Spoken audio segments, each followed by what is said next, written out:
All right, let's bring out the top 10 consensus wide receivers from last year. Uh, Going in before the season, before your drafts, this is how the consensus had them ranked. So put them down at the bottom, and we'll go through. Here's how they were 1 through 10 ranked. Here's how they finished, though. All right, and that's important, of course.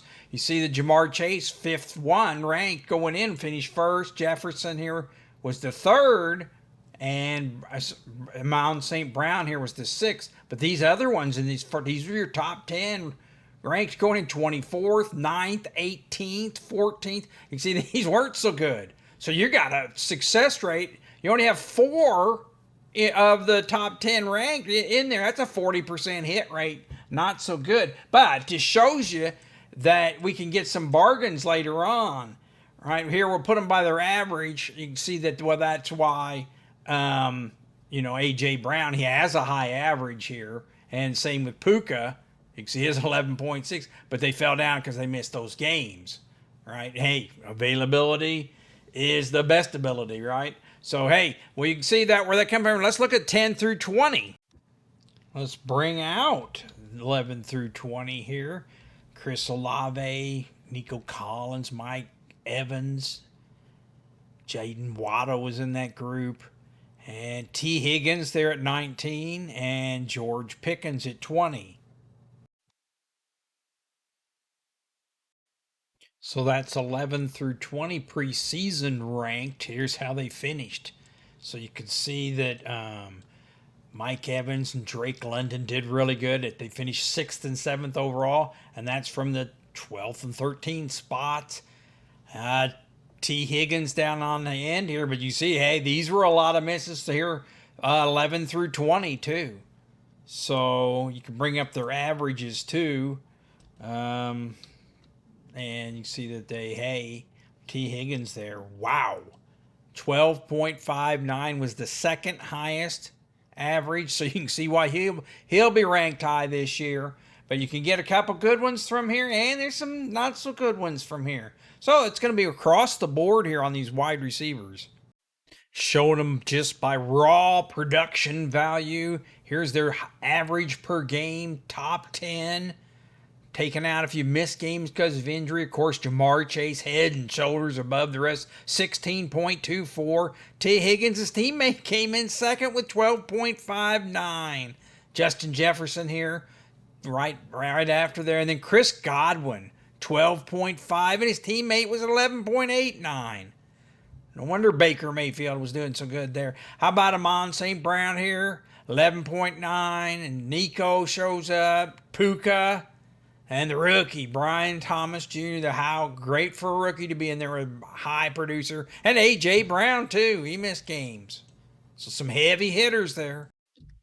All right, let's get in here and see if we can find us a good wide receiver for next year. We start here. We got them all loaded here in the middle. You can see we go from Jamar Chase here at number 1 in the rankings all the way down to Luther Burton. All right, he's 50th in the consensus rankings. This is how they're loaded. So I want to start way down here at the bottom with two of the Packer receivers. Matthew Golden, the exciting rookie brought in, first round pick.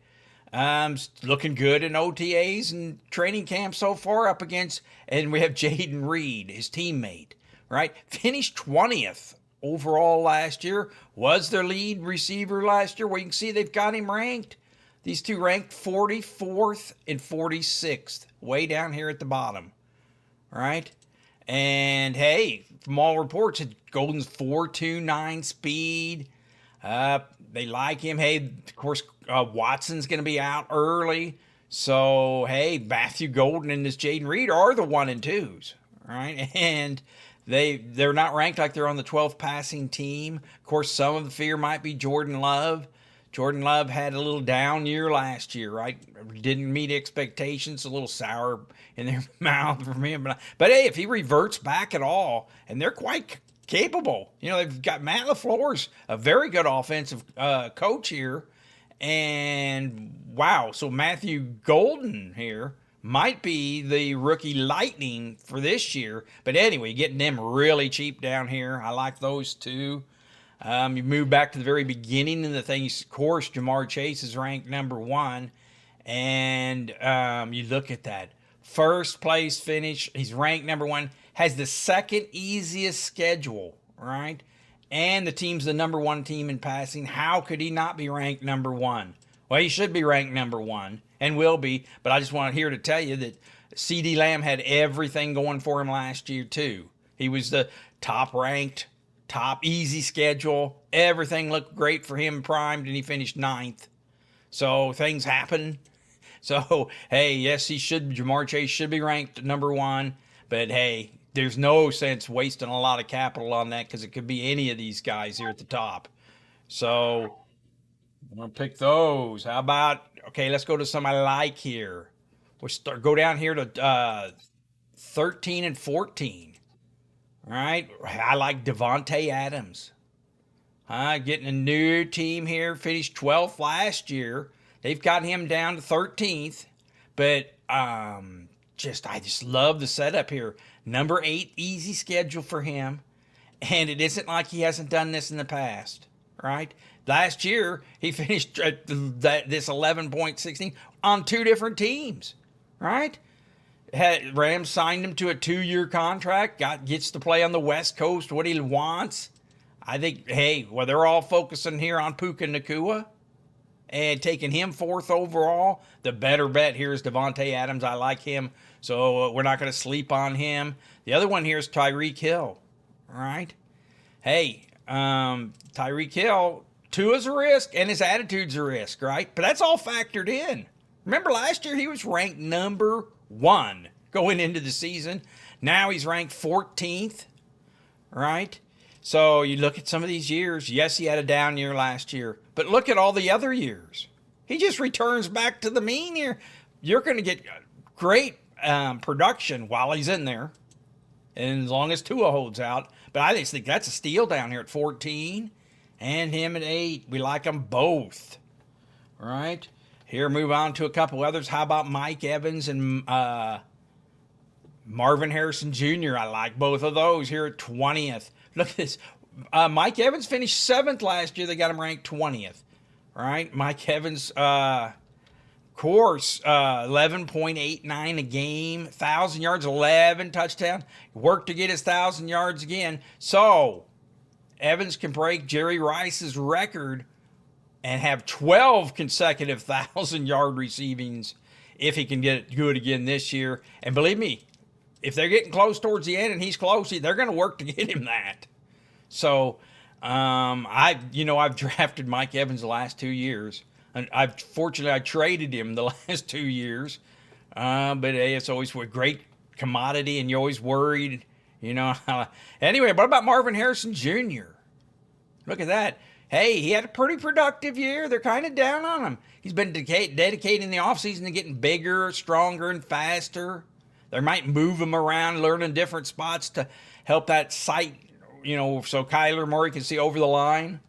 Hey, so far, Coach Speak, he's looked awesome, and he's everything he wants to be right now. Getting good chemistry with Kyler Murray. So we like to hear that. Well, they might have overranked him last year. They might underrank him here at 21st. Going to definitely be the focus of their team, right? Marvin Harrison Jr. with Michael Wilson. Dortch is going to steal some of their action.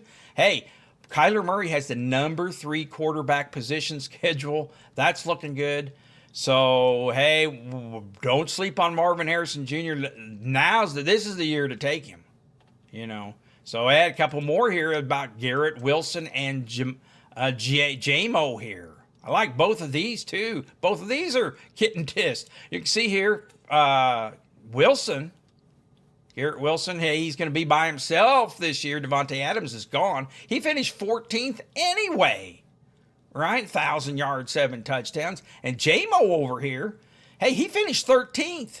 10 points a game, 1,000 yards, 7 touchdowns. I mean, both of these guys finished 13th and 14th, so they've got him ranked 24th and 26th.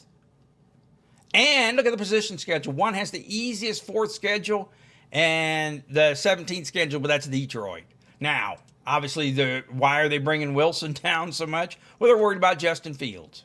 Justin Fields has the easiest quarterback schedule. And maybe he plays like a rookie and gets locked in on that number one target like they tend to do. But, hey, Aaron Glenn says we're going to give Garrett Wilson the football as much as possible. Guys, get all over Garrett Wilson here at 24th ranking. I just love that. And Jameson Williams here. All right? Liking him. Hey, new offensive coordinator, Johnny Morton, going to throw the ball downfield a lot more. Right? He's the new offensive coordinator. Ben Johnson's moved on. Hey, let's go ahead. He himself, this coach speak, of course, but he says Jameson Wilson's going to have a breakout year. I believe him. We're going to take these two really late, 24 and 26. Great bargains there. Just love them. Here's another bargain I like. Ted McMillan here. Well, here's the two rookies here. They've got Travis Hunter ranked 27th, and they have this Ted McMillan ranked 34. Right? Travis Hunter, yeah, he's brought in, was a higher draft pick. I'll give you that. But here's what the GM here saying, we're giving Travis some more reps at wide receiver because his natural position is cornerback. I'm not on board with this two-timing. I want my rookie to get in there and get all the receiving and spend his time on receiving like this Ted McMillan. Hey, he's making his players look around him. Everything they've hoped for so far in OTAs, he's looking good. Well, hey, they got the 11th easiest wide receiver schedule. And Bryce Young, kind of I know he was benched last year, but he came on towards the end here. And he has one of you can see here, the 5th easiest schedule for him. Ted McMillan, hey, he's the only game in town. I guess this Leggett could come on, and Adam Thielen's old. But I really like this Ted McMillan. I don't know. After last year's rookie receivers doing so good, they've got him ranked 34th. And he's going to be the focus of the team. I just love me some Ted McMillan. Another one here is Jennings. Right? I love Jawan Jennings. Right? Jawan Jennings finished 27th last year, called upon, had almost 1,000 yards, 6 touchdowns. They finished 27th. They've got him ranked 35th, and he's got an easy schedule, right? And so does Ricky Pearsall, too. But I'm a little more concerned about Ricky Pearsall, right? He didn't have the rookie year that we'd hoped for, even with Ayuk being injured, right? But you can see that Jawan Jennings and Pearsall are at the top of the heap here, and Robinson just got possible suspension lingering. They got the 4th team passing. Don't sleep on Jawan Jennings here. My goodness. Look at that 35th ranking. You can almost get him free. I'd stay away from him. Pearsall is dealing with a hamstring all through OTAs, missing key practice. All right? So, hey, if you're going to take one, take this Jennings. Get him cheap, 35th. Probably cheaper by the time it rolls around here. All right? So there's some of the ones I've been liking. We'll take a look at some of those. But get you started for next year. Get started out light. We're going to go through more of these as we get going. But that's a quick look of some of the ones I like.